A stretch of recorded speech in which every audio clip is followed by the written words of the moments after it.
Bonjour et bienvenue à tous et à toutes, petits et grands. J'espère que vous trouvez votre rythme en cette période particulière de confinement. Nous essayons aujourd'hui une nouvelle formule avec un contenu un peu plus riche, avec une présidence et quelques chants. Je vous demanderai d'être indulgents. Nous avons tout fait pour que nous puissions vivre ces moments ensemble, ce qui représente un défi technique qui repose sur un beau travail d'équipe. Nous sommes depuis quelques jours au printemps avec de magnifiques journées ensoleillées, mais c'est assez particulier car en toile de fond, nous avons le confinement de près de 40% de la population mondiale pour des raisons de crise sanitaire et probablement qu'à l'horizon se profile une crise économique mondiale. Depuis quelques jours, le sentiment de peur a beaucoup augmenté dans notre pays, comme le relèvent les instituts de sondage. D'ailleurs, le site Évangile 21 a publié un post de Paul Tripp, qui est pasteur, auteur et conférencier international. Il réfléchit aux implications de la bonne nouvelle de Jésus-Christ sur notre vie quotidienne. Il a rédigé un court article qui s'intitule « Il est normal d'avoir peur du coronavirus », où il dit notamment que Dieu nous a conçus avec la capacité d'avoir peur parce qu'il nous aime et veut nous protéger. Mais il existe néanmoins un danger avec la peur, notamment en ce moment de pandémie mondiale. Ne laissons pas notre méditation être dominée par la peur au point d'oublier Dieu. Ayez peur, mais ne cédez pas à la peur. Ayez peur, mais ne cédez pas à la peur. Telle est l'idée centrale de ce court article. Dans quelques instants, nous allons chanter des paroles tirées du psaume 23 qui permettent de s'appuyer sur Dieu et sur ses promesses. Et dans ce temps de confinement, profitons-en pour nous souvenir qu'en toutes circonstances, notre priorité absolue devrait être ce que Jésus nous a enseigné lui-même dans ce qu'on appelle le Sermon sur la montagne. Vous trouvez ces paroles en Matthieu chapitre 6 au verset 33 où il est dit « Cherchez premièrement le royaume et la justice de Dieu, et toutes ces choses vous seront données par-dessus ». Il s'agit dans le contexte de la nourriture et du vêtement. C'est une invitation finalement à ne pas s'inquiéter de l'avenir, mais à rechercher Dieu en toutes circonstances. Je vous invite maintenant à la prière.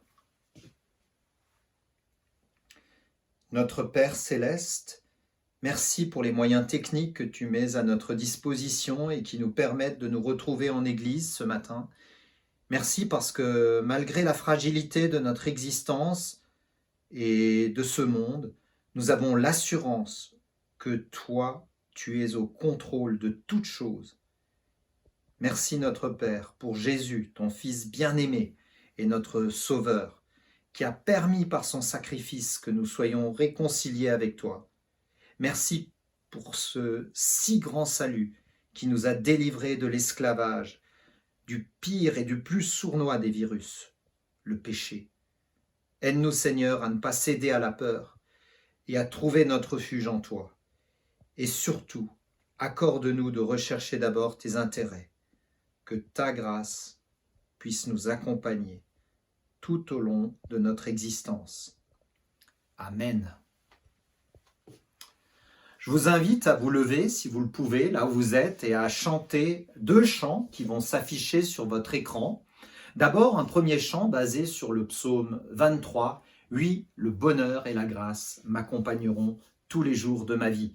Puis un second chant basé sur Matthieu 6, 33 qui nous rappelle notre principale priorité de vie, chercher d'abord le royaume de Dieu.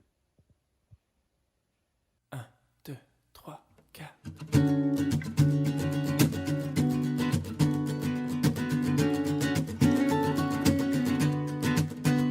Oui, le bonheur et la grâce m'accompagneront tous les jours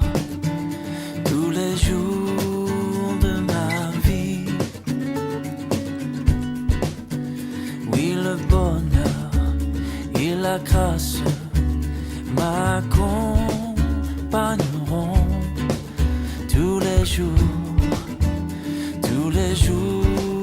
de ma vie.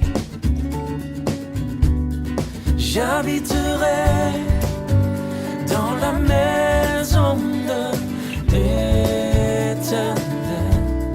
J'habiterai dans la maison de l'Éternel. Oui, le bonheur et la grâce m'accompagneront tous les jours de ma vie. Il me conduit près des sources calmes, je me repose dans son amour. Chaque jour, il restaure mon âme, et dans ses sentiers, j'ai le secours. Oui, le bonheur et la grâce m'accompagneront tous les jours de ma vie. Et j'habiterai dans la maison de l'Éternel. J'habiterai dans la maison de l'Éternel. Oui, le bonheur et la grâce m'accompagneront tous les jours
de ma vie.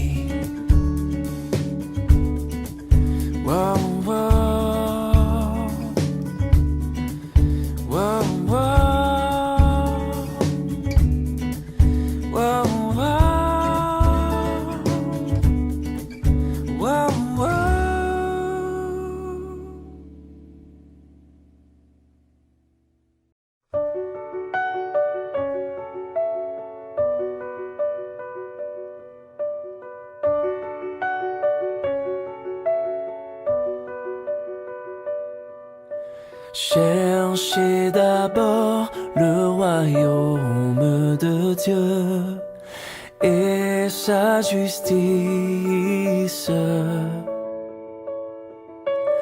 et toutes choses vous seront données en plus. Alléluia, alléluia.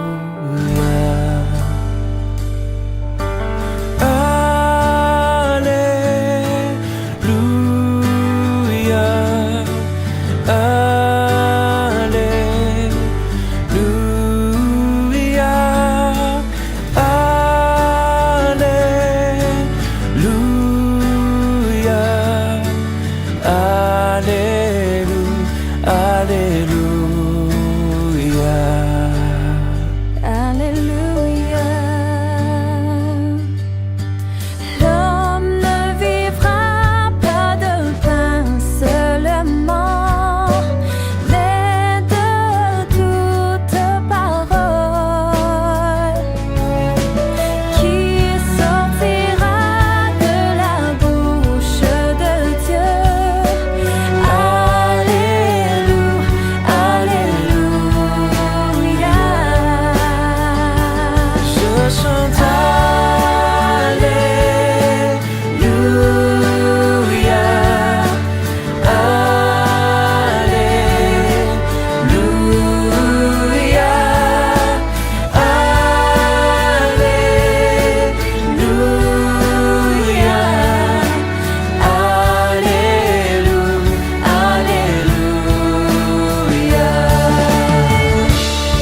Les enfants peuvent maintenant visionner la vidéo qui leur a été envoyée pour les bourgeons, c'est-à-dire les 3 à 6 ans.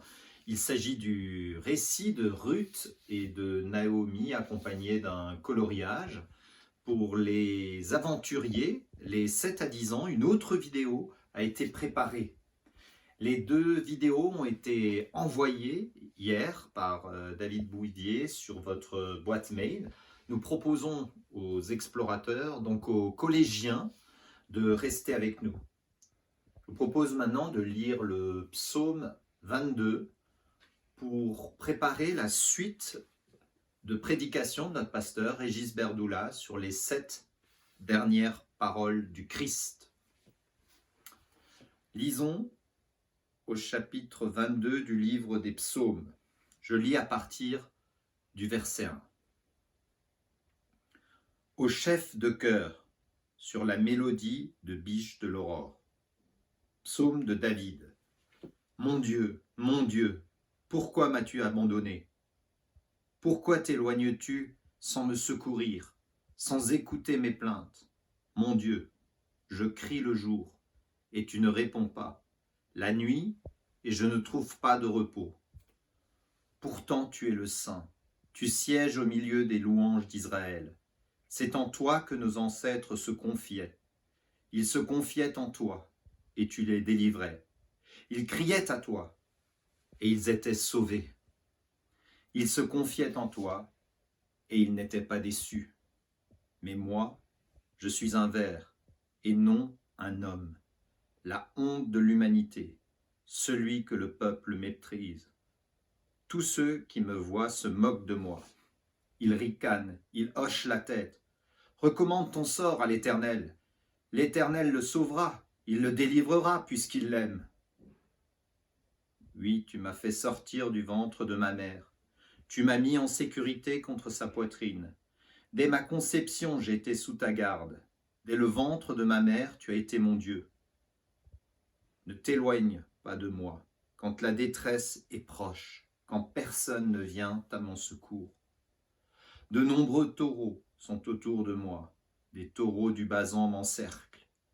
Ils ouvrent leur gueule contre moi, pareils aux lions qui déchirent et rugit. Mes forces s'en vont comme l'eau qui s'écoule, et tous mes os se disloquent. Mon cœur est comme de la cire, il se liquéfie au fond de moi. Ma force se dessèche comme l'argile, et ma langue s'attache à mon palais. Tu me réduis à la poussière de la mort.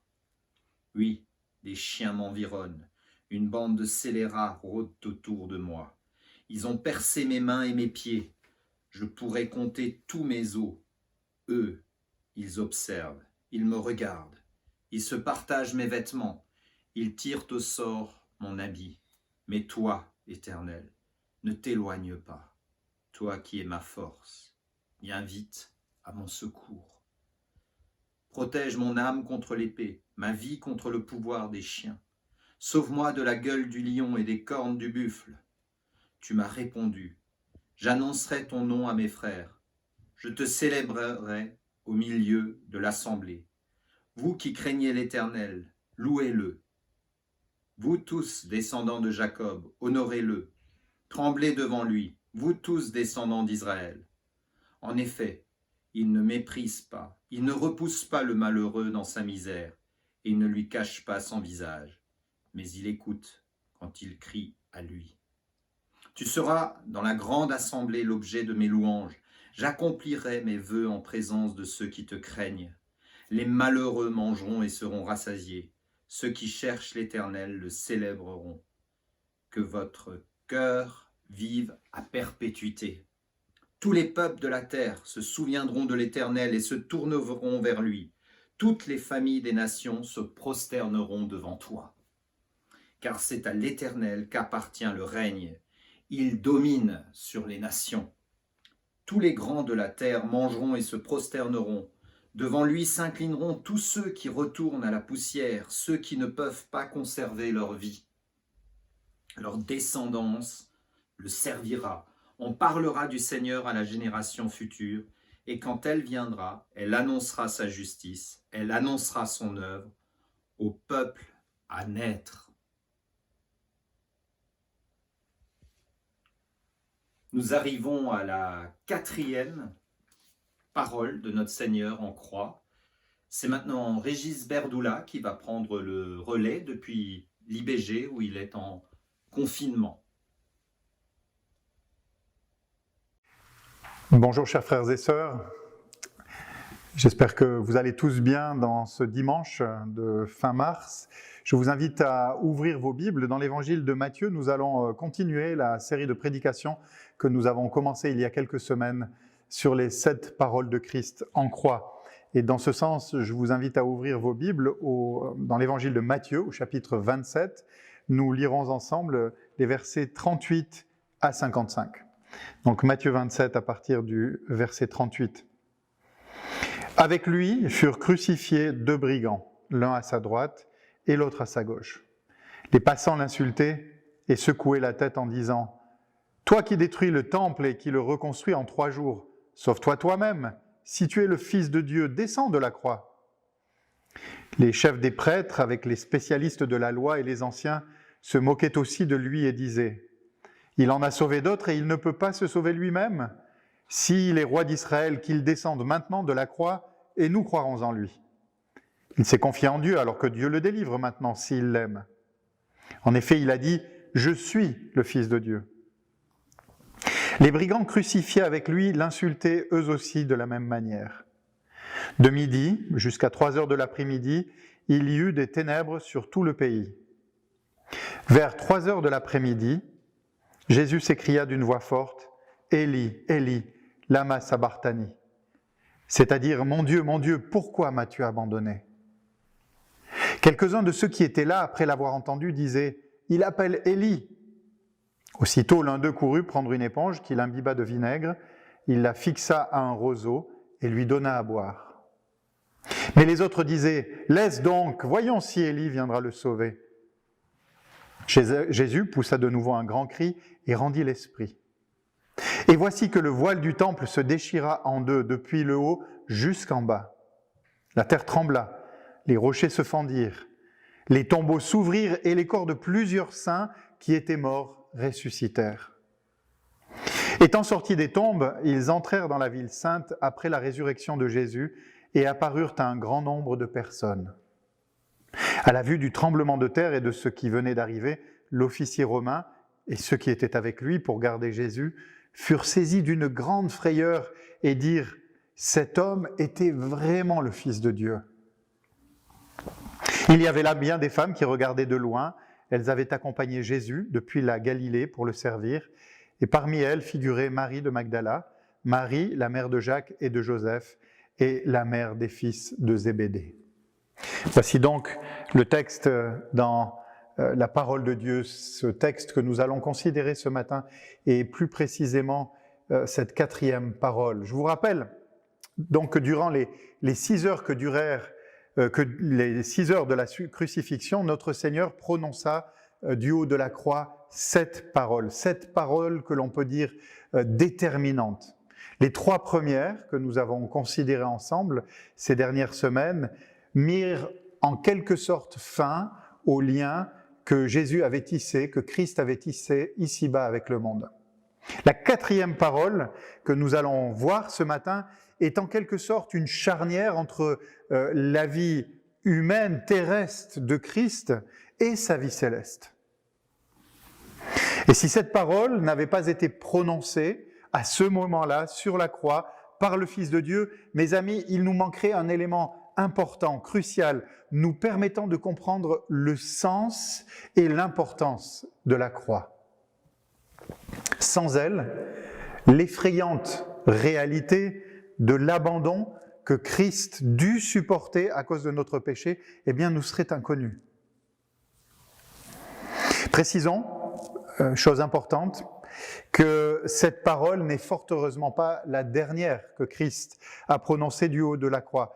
En effet, si Jésus, à ce moment-là, et on va y revenir dans quelques instants, connut l'abandon du Père lors de la crucifixion, eh bien, fort heureusement, ce n'est pas dans cette terrible situation qu'il rendit l'esprit quelques minutes plus tard.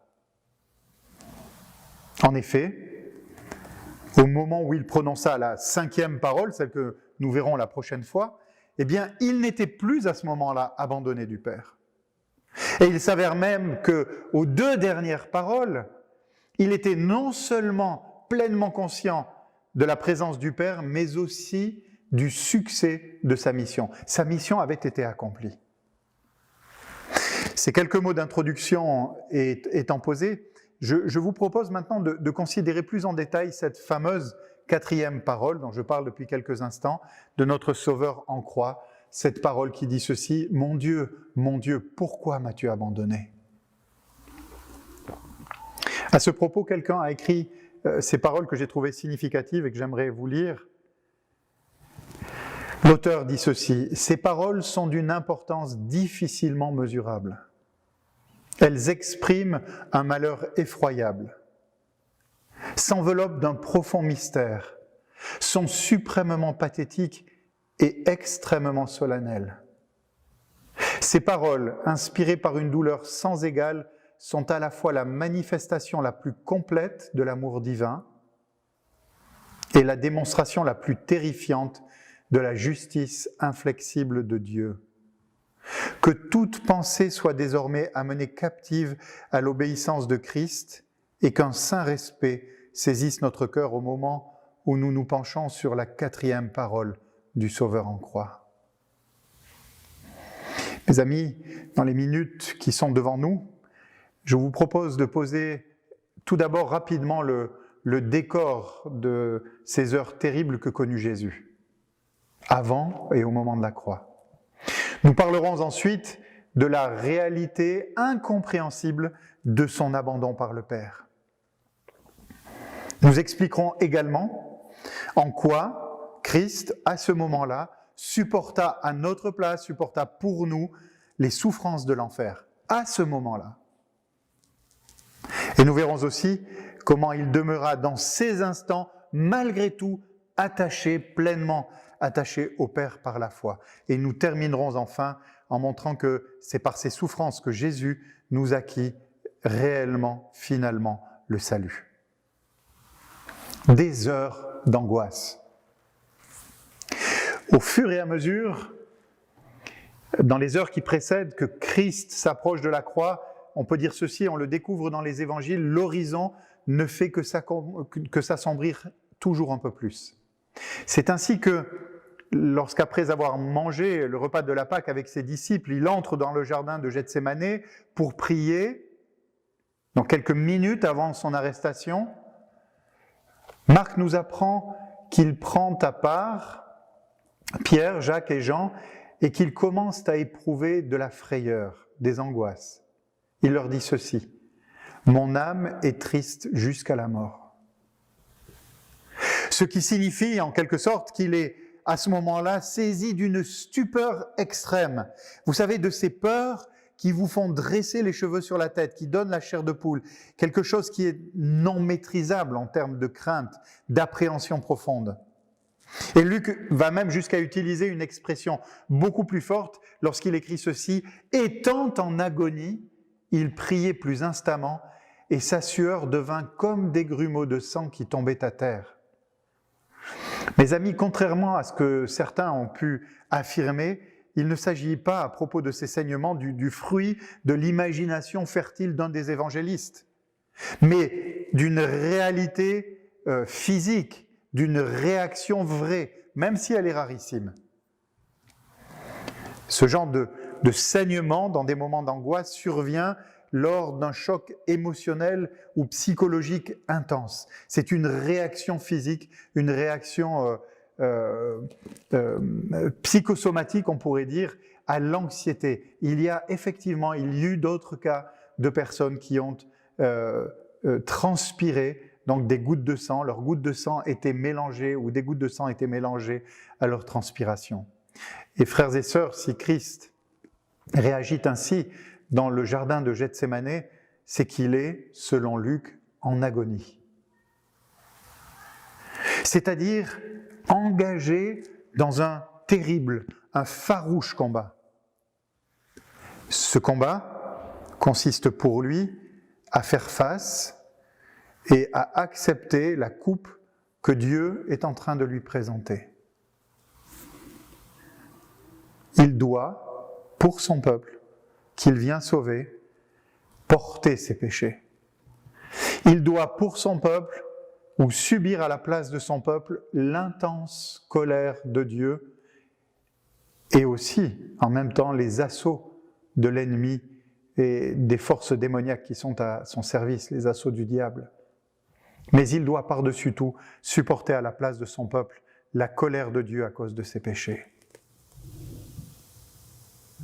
Après ce terrible épisode de Gethsémanée, nous savons bien entendu que Jésus fut arrêté et fut alors abandonné des siens, fut jugé, parlons plutôt d'une parodie de jugement, fut fouetté et enfin conduit jusqu'à la croix pour y être crucifié. Et durant les 3 premières heures où il est cloué sur le bois, on continue de l'insulter, de le frapper, mais il demeure silencieux. Et en demeurant ainsi silencieux, il accomplit cette prophétie d'Ésaïe, Ésaïe 53 que vous connaissez, verset 7, qui dit ceci, « Il a été maltraité et opprimé. Semblable à un agneau qu'on mène à la boucherie, à une brebis muette devant ceux qui l'attendent, il n'a point ouvert la bouche. » Les rares fois, nous le savons, où Christ est intervenu, et de façon extraordinaire, ce fut à chaque fois pour exercer la grâce de manière souveraine et bienveillante envers son prochain. Ce fut à l'égard de tous quand il demande à Dieu de suspendre son jugement. C'est à l'égard du brigand qui l'implore de le sauver et à qui il répond positivement. C'est aussi vis-à-vis de Marie et de Jean lorsqu'il donne Marie, ou il confie Marie à Jean et Jean devient dès lors celui, comme son fils, celui qui va la protéger. Et puis, après ces 3 premières heures, il y a tout à coup, vers midi, des ténèbres anormales qui descendent sur la terre. De quoi s'agit-il ? C'est difficile de le dire. Est-ce qu'il s'agit d'une éclipse ? Est-ce qu'il s'agit d'un vent de sable particulièrement épais ? Est-ce que c'est un brouillard ? Est-ce que c'est une nuit surnaturelle, une éclipse ? On ne le sait pas. Je parlais d'une éclipse il y a quelques instants.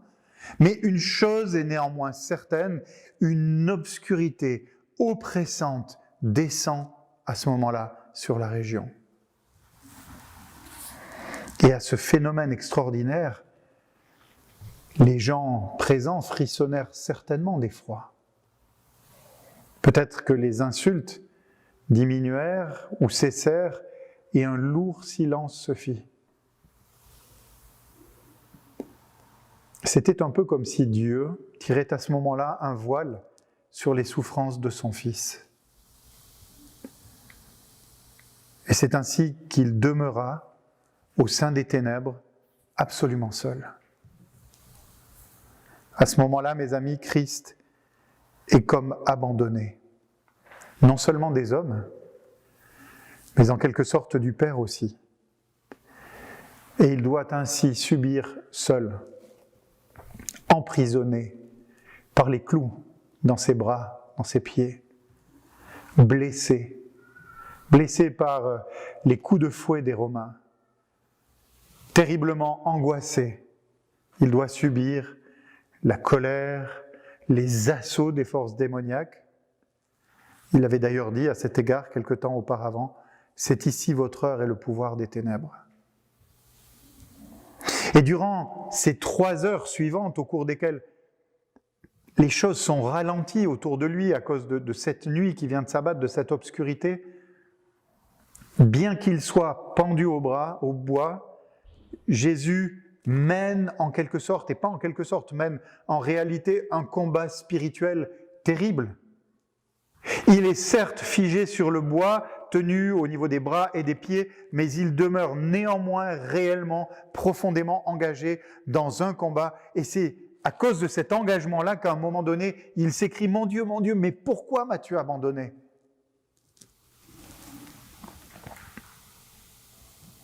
Mes amis, si Christ fut ainsi abandonné dans l'angoisse, au sein des ténèbres, ce fut Nous allons reparler encore dans quelques instants pour mener à bien son œuvre de médiation pour son peuple, son œuvre de rédemption pour racheter son peuple.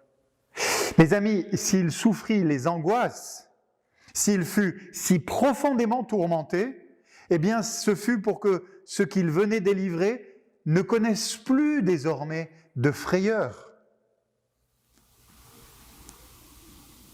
Il y a des commandements dans les Écritures qui nous disent que nous pouvons être et nous devons être heureux et ne nous inquiéter de rien.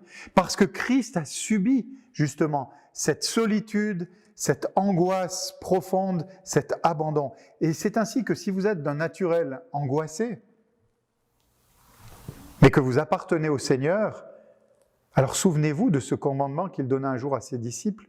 Je le répète, ou une autre version dans les Évangiles, ne vous inquiétez donc point. Et ne dites pas que mangerons-nous, que boirons-nous, de quoi serons-nous vêtus, car toutes ces choses, ce sont les païens qui les recherchent. Votre Père Céleste sait de quoi vous avez besoin. Cherchez premièrement le royaume et la justice de Dieu, et toutes ces choses vous seront données par-dessus tout, par-dessus. Ne vous inquiétez donc pas du lendemain, car le lendemain aura soin de lui-même. À chaque jour suffit sa peine. Combien ces paroles de Christ sont importantes pour nous, dans le contexte particulièrement anxiogène que nous vivons en ce moment, en plein milieu de cette pandémie du Covid-19. Et toujours, à propos de l'angoisse, je vous rappelle ce commandement, je l'ai cité il y a quelques instants, brièvement, celui de Paul aux Philippiens qui dit ceci, Philippiens 4, 6, « Ne vous inquiétez de rien, ne vous inquiétez de rien. » C'est un ordre, c'est un commandement. Mais en toute chose, faites connaître vos besoins à Dieu par des prières et des supplications avec des actions de grâce. Mes amis, la solution à l'angoisse et à la crainte trouve sa solution, ou la solution, pardon, à la crainte et à l'angoisse se trouve en Christ. Il a vécu l'angoisse, le tourment, la solitude pour nous en délivrer. L'incompréhensible réalité de son abandon. Ce cri du Fils à l'égard du Père, « Mon Dieu, pourquoi m'as-tu abandonné ?» est certainement l'une des énigmes qui soit le plus insondable dans les Écritures. Comment Dieu, le Père, peut-il abandonner Dieu, le Fils? Comment Dieu peut-il abandonner Dieu? Comment le Père et le Fils, qui sont tellement attachés, si proches, eh bien, peuvent ainsi être comme séparés l'un de l'autre? Nous ne pouvons expliquer cet aspect rationnellement et nous devons en quelque sorte en accepter toute la portée mystérieuse. Sans vouloir donc expliquer ce qui demeure incompréhensible, je vous propose cependant que nous considérions un peu cet abandon de Christ en vertu des éléments que l'Écriture nous expose. Et tout d'abord, Christ abandonné du Père. Nous devons dire ainsi qu'au moment où Christ s'écrie « Mon Dieu, pourquoi m'as-tu abandonné ?» le Père abandonne effectivement son Fils dans son humanité. Et cet abandon est d'ailleurs physiquement, visiblement évident. Dans cette solitude au milieu de ces ténèbres qui envahissent la terre.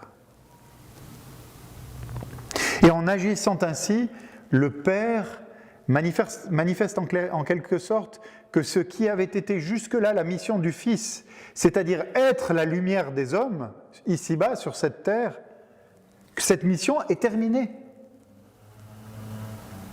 Et il le place maintenant dans les ténèbres de la solitude et de l'abandon.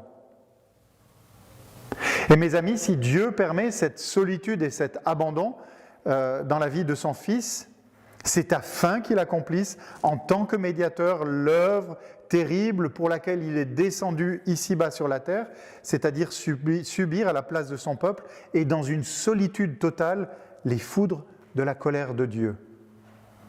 Être abandonné sous cette colère pour que nous n'ayons jamais à la subir. Christ abandonné par la grâce créationnelle ensuite.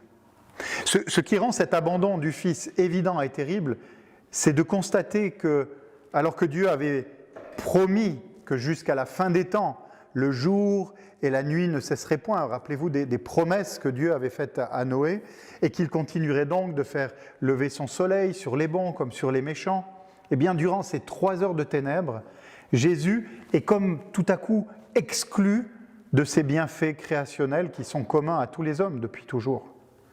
Christ, sur la croix, dans ces 3 heures, est privé, en quelque sorte, de tous les bienfaits de la création de Dieu.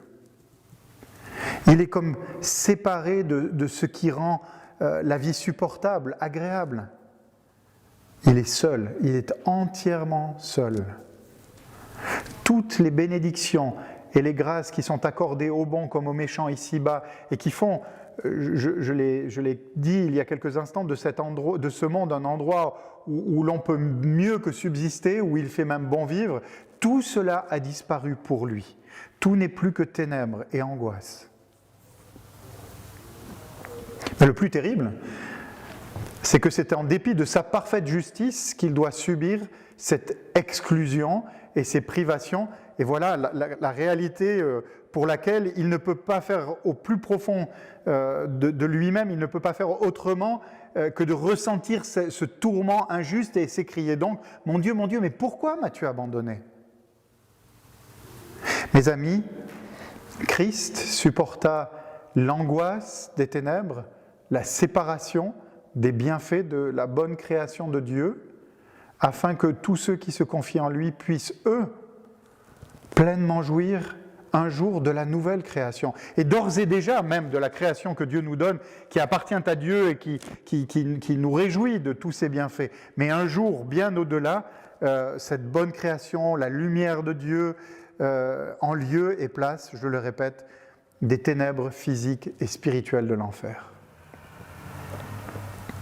Je parle d'enfer, et c'est le 3e point que je voulais voir avec vous ce matin, il vécut l'enfer pour nous.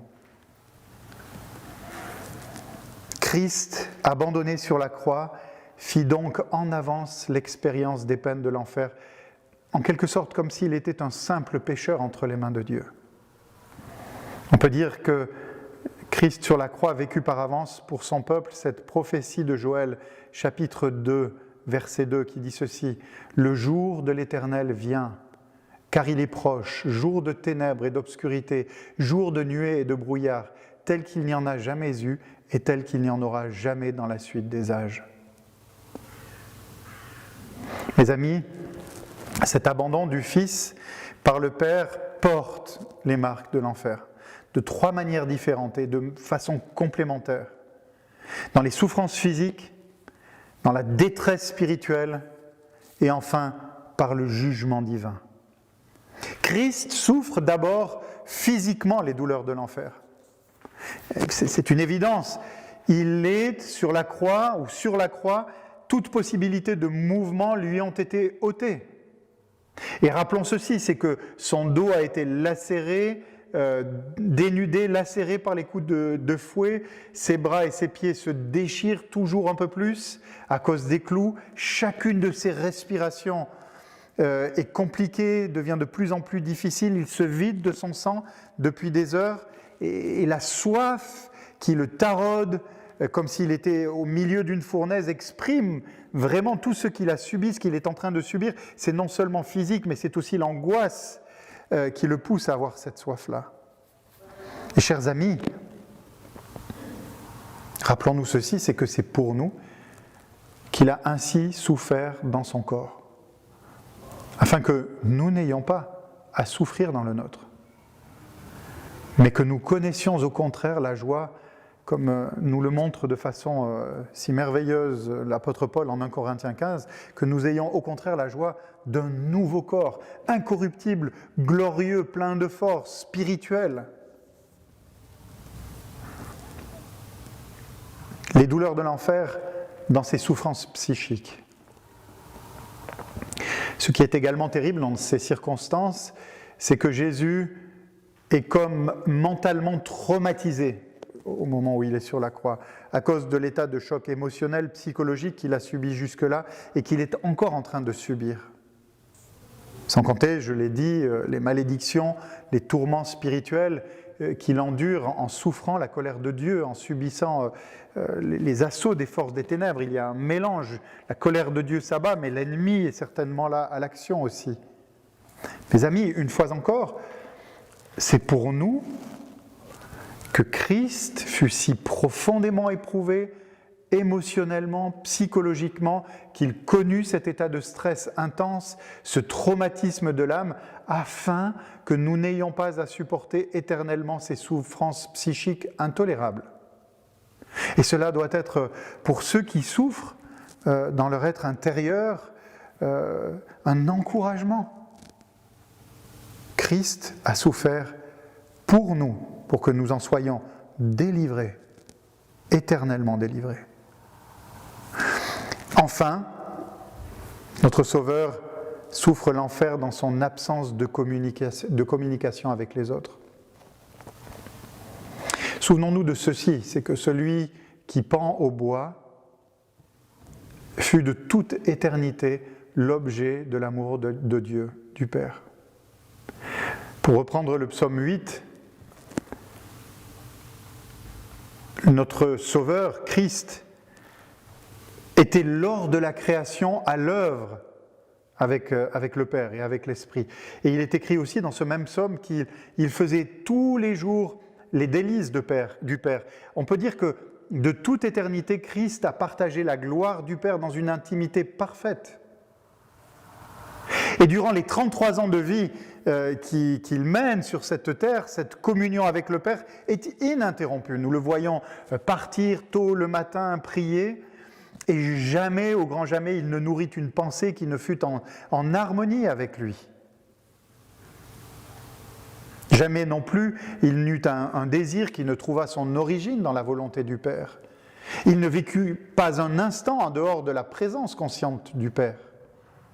Alors comment imaginer dès lors les souffrances de son âme au moment où il est non seulement méprisé et abandonné des hommes, homme de douleur, retranché, nous dit Ésaïe, de la terre des vivants, mais surtout délaissé, abandonné par celui dont il partage depuis l'éternité une intimité étroite. Mes amis, une fois encore ce matin, Jésus expérimenta et souffrit l'absence de communion avec Dieu afin que nous n'ayons pas à supporter éternellement cette séparation définitive et absolue du Père. Il l'a vécu pour nous, afin que nous nous réjouissions éternellement en lui. Enfin, il souffre finalement sous la colère de Dieu. Je l'ai déjà abordé, je le reprends maintenant. On peut affirmer, mes amis, que ce sont les peines de l'enfer que Christ connut sur la croix. Il vécut l'angoisse indicible de celui qui se retrouve pour l'éternité, non seulement loin du regard bienveillant de Dieu, mais bien pire que loin du regard bienveillant de Dieu, surtout sous le regard courroucé de Dieu. Son cri « Mon Dieu, pourquoi m'as-tu abandonné ?» est en quelque sorte le cri, écoutez bien, c'est solennel, de tous ceux qui, ayant rejeté Dieu ici-bas, ne pourront que se lamenter durant toute l'éternité, non seulement de ne jamais connaître la paix avec lui, mais surtout de ce qu'ils demeureront éternellement sous la colère de Dieu.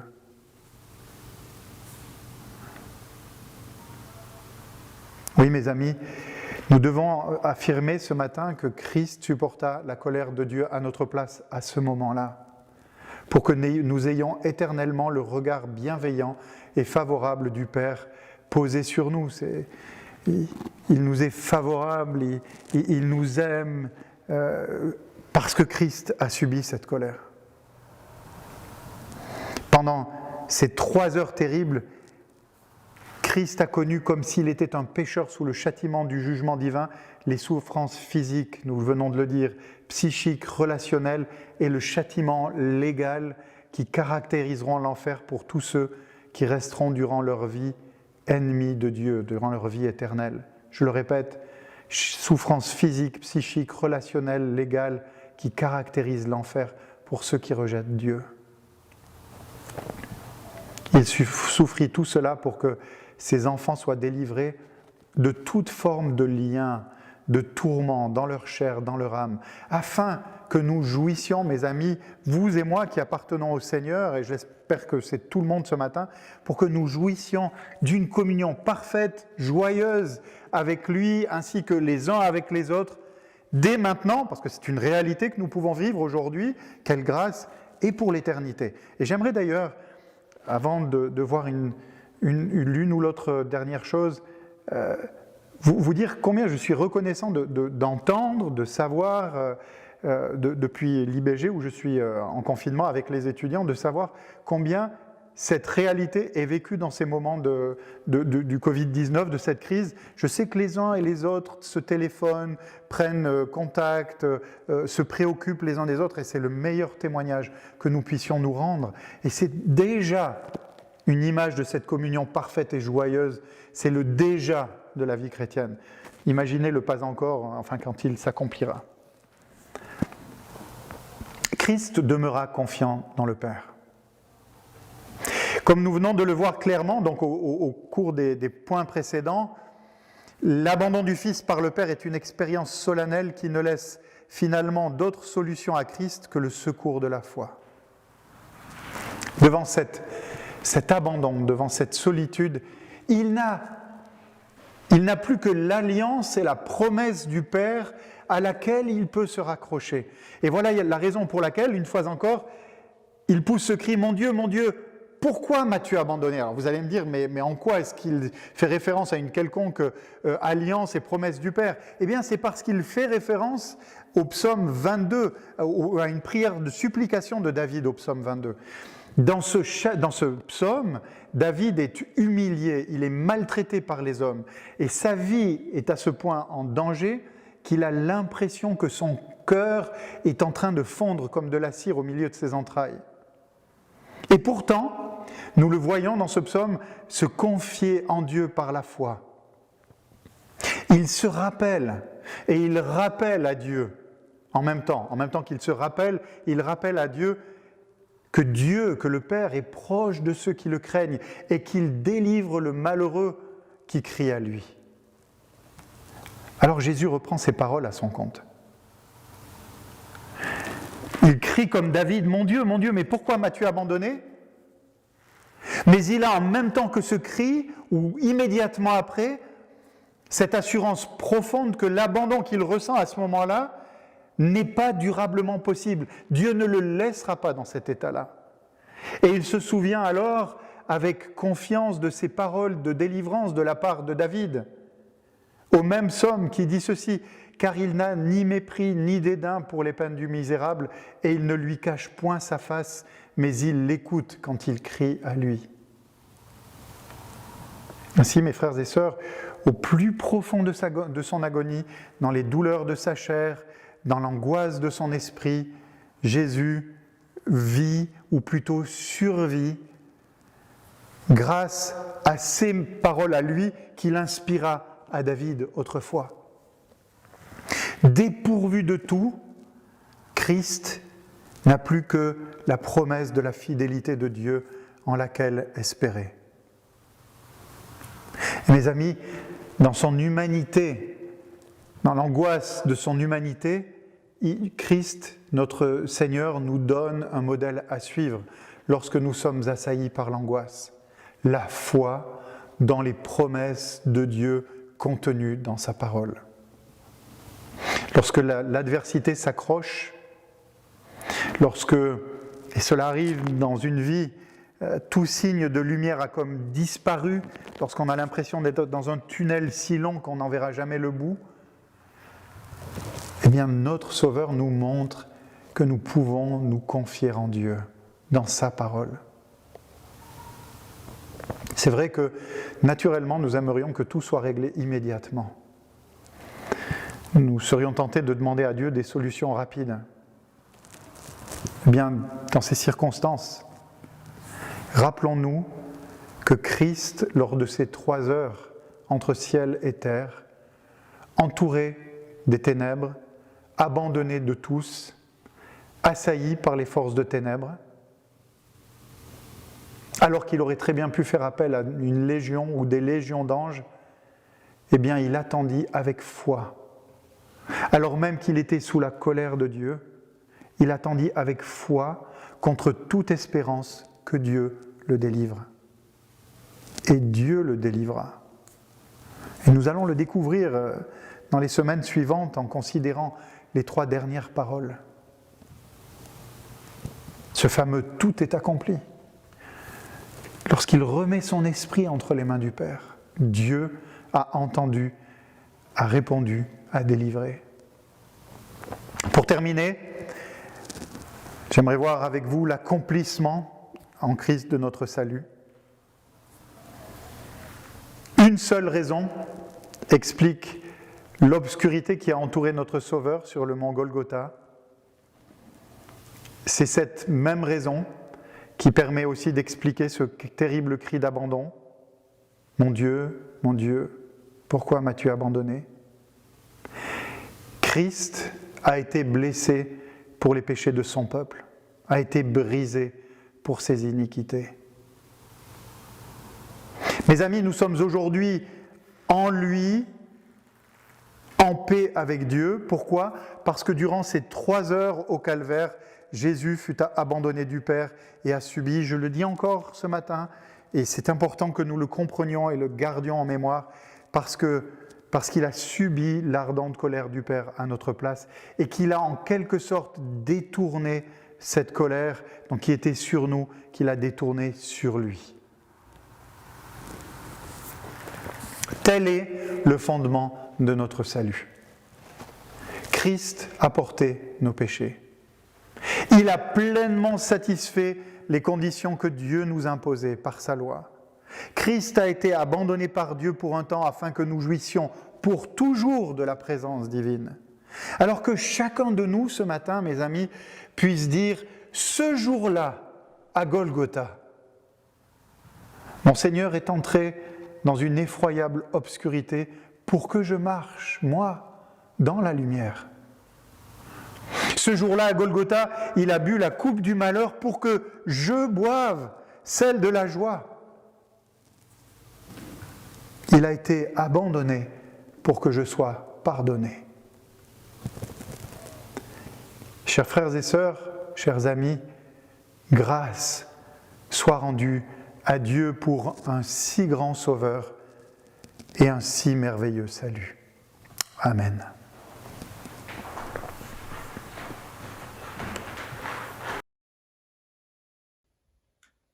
Je vous propose un temps de prière libre chez vous pendant environ 1 minute et je terminerai ce temps par une prière. Donc je vous invite à vous recueillir tous ensemble maintenant.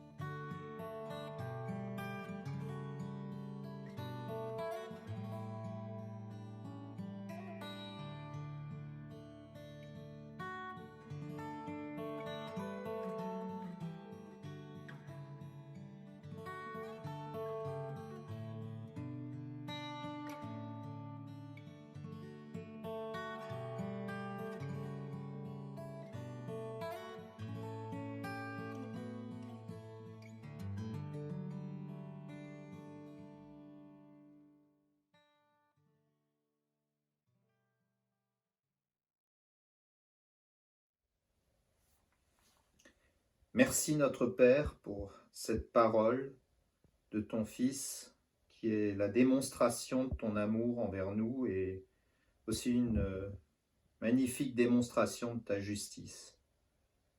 Merci Seigneur d'avoir accepté d'être abandonné par ton Père bien-aimé. Merci d'avoir accepté l'agonie de la croix pour nous. Par tes souffrances, tu nous as acquis le salut. Tu as détourné la colère du Père envers nous, envers notre péché, sur la croix. Merci pour ce cadeau. Amen. Je vous propose maintenant de chanter un dernier chant avant les annonces, Sola Gratia, la grâce seule.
Ta grâce m'offre la vie, ta grâce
Je vous propose pour finir de parcourir les annonces de cette semaine.